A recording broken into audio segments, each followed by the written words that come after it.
Sunday will be the 2,500th race in what's now the Monster Energy NASCAR Cup Series. Back in 1949, when Jim Roper won in a Lincoln after the winner was disqualified at not Charlotte Motor Speedway, but a track down near the Charlotte Airport, June 1949. That was the first race. I'm surprised that only 186 different drivers have won in 2,500 races. That's 7%. Wow. Matt? Well, I just spoke with Adam Stevens, and basically they're going to try to bump start the 18. They've changed the switch panel, but they don't have enough time to change the starter and lose too much time during his practice sessions. They're just going to bump it like they did and just ease his way around and then try to finally get out on the racetrack. The only positive probably could be for Coach Joe Gibbs, saved a little bit in tire money. Well, now there's your Daytona 500 winner and last year's pole sitter here, Kurt Busch. Yeah, I mean, he's got a pretty good record here in Atlanta. 3 wins, coming off some momentum from amazing Daytona 500 win. And how about Tony Gibson, that reaction on the box afterwards? Old man just doesn't need to get that excited, I'm telling you. It's making me nervous.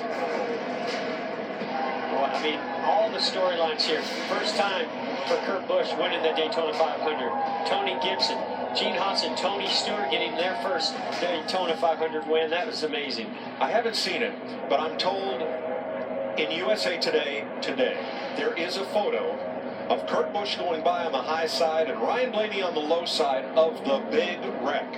And had they not been in those exact positions, neither one of those two drivers would have been around for a 1-2 finish. I just thought it was really cool when Tony talked about growing up in Daytona. He was born in a Halifax hospital. Yeah. I mean, and that's his home track. He and Alan Gustin, I mean, they won the pole. Alan did with Chase. What a great week for those guys down there in Daytona. Well, could be on usatoday.com, or maybe Andy's missing a page in his paper. That was a good change. We got about 3/4 of it cleaned up. We need to look at the front end. It's too stiff, too rigid. It's not absorbing the track enough. What I know is that it's better in 3 and 4 on how we're turning because it has more vertical load, and we're not as good at 1 and 2 because that's more of a lateral grind. Yeah, you know, that's some great information coming from Kurt Busch back to his team, and that's what those engineers will, and crew chief Tony Gibson will tune that car to. And that's what happens when you lose downforce in the cars. Everything becomes more rigid. You just can't put the same type of shocks and springs on the car to absorb the bumps or get the hook. Here's Tony Gibson, that reaction last week winning the Daytona 500. Yeah, baby. You know, his dad was a racer. His mom worked in the ticket office at the Speedway. Yeah. But when I saw that, all I could think of was back to 1992 when he was the car chief for Alan Kowicki's championship run. Yeah, he and a lot of the guys came from DEI. They were all up there. And together, they've stuck together, that team has. I worked with Tony. He was on the 24 team for a little while over at Hendrick Motorsports. Got some experience. Matt? Mike, you touched on the fact of Tony being a hometown boy. His dad, Bo, built short track cars, one at New Smyrna over to Orlando Speed World. In fact, when Tony was just an infant, still in the infant seat, his dad's car won at New Smyrna. They all ran down to start finish to take the winner's picture. And they looked around and said, "Who's got Tony?" Everybody in his family had left Tony in the infant carrier up in the wooden grandstands. They had to send someone back to get him for the picture. That's great. No. From humble beginnings. Yes. Great story. Not going to leave me anymore.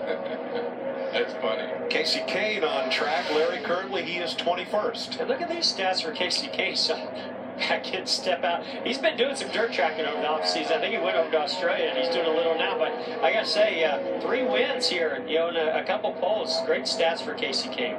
Oh.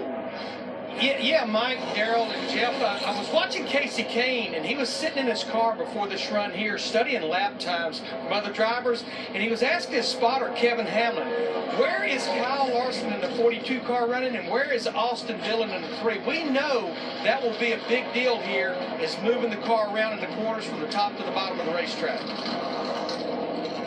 I think he wants to know if anybody's running the high line, because that's what those guys, Kyle Larson's ridiculous. Did Casey win here from the pole for Ray Evernham in a Dodge?